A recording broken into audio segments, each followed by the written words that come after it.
I woke up early to catch Christopher Nolan's Odyssey on opening day. And as the credits rolled, I realized one thing. Nolan has adapted one of the greatest epics ever written into a film that felt both enormous and surprisingly immediate, never losing the wonder, tragedy, and humanity that have kept the story alive for nearly 3,000 years. So, Odyssey, for those who aren't quite familiar with it, is a mythological epic that tells the tale of Odysseus, the king of Ithaca, who after his victory in the long drawn out Trojan War is on his way back to his wife Penelope, his son Telemachus, and his kingdom, along with the men who fought the war against Troy with him. But the journey back home becomes an ordeal, a nightmare of epic proportions, pun intended, that goes on for, hold your breath, 10 whole years. Odysseus and his mates find themselves battling terrific odds. They must face one impossible hurdle after another, placed in their way by monsters, witches, and the gods themselves. Meanwhile, back home in Ithaca, Penelope is waging a different war.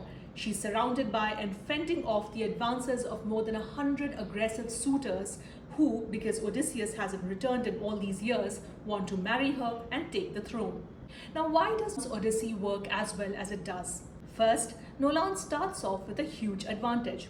He doesn't invent a story from scratch, he chooses to adapt one of the greatest stories ever told. At its heart is a hero who's easy to root for, not because he's perfect, but because he's anything but. Odysseus is brave, clever, and resourceful, but he's also proud, impulsive, and capable of making catastrophic mistakes. This combination makes him a protagonist who's both larger than life and real. Add to the mix an audacious mission which sets him on a collision course with unforeseen disasters that all but thwart his plans, and you get the foundations of a gripping film. However, a good script carved out of a great story gives you an opportunity, not a guarantee. We know all too well what happens when even the most brilliant books, plays, and epics are left in the care of less competent hands.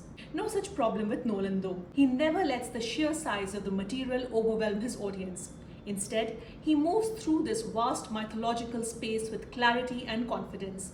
He creates a world that draws you in from the opening shot and keeps you fully invested, as almost every scene earns its place, nudging the story ahead without ever feeling rushed.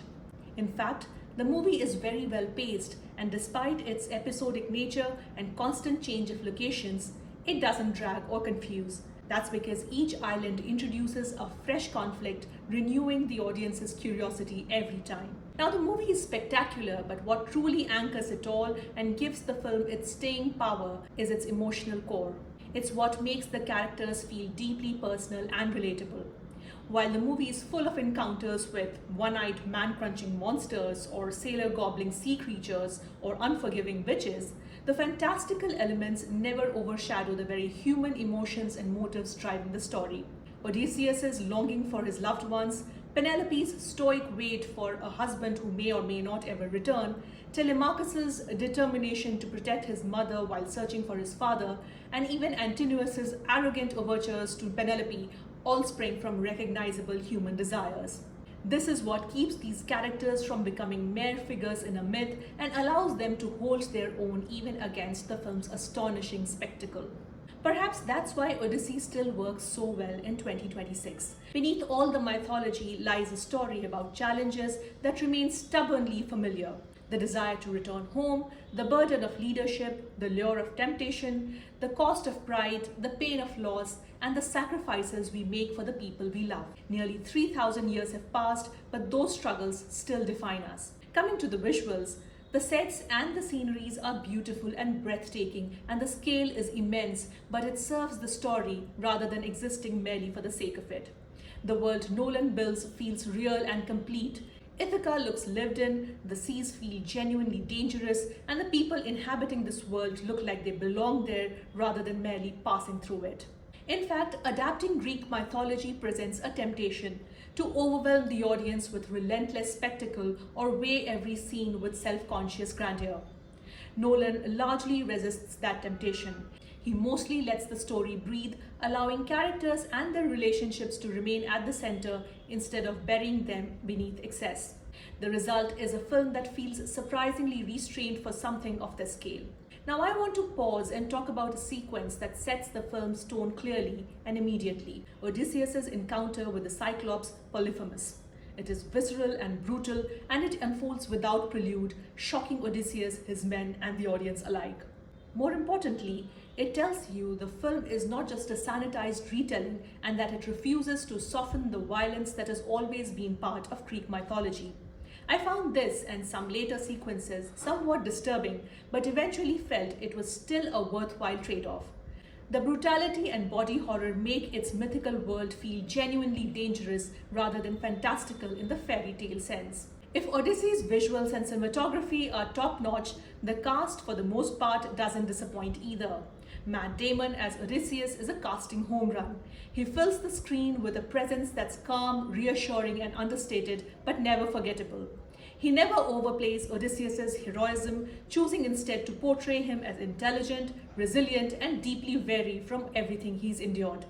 Whether leading his men, outwitting impossible enemies, or confronting the consequences of his own arrogance, he makes Odysseus feel like a flesh and blood person rather than a mythical legend. Tom Holland delivers a steady performance as Odysseus' son, playing this supporting role with grace and conviction.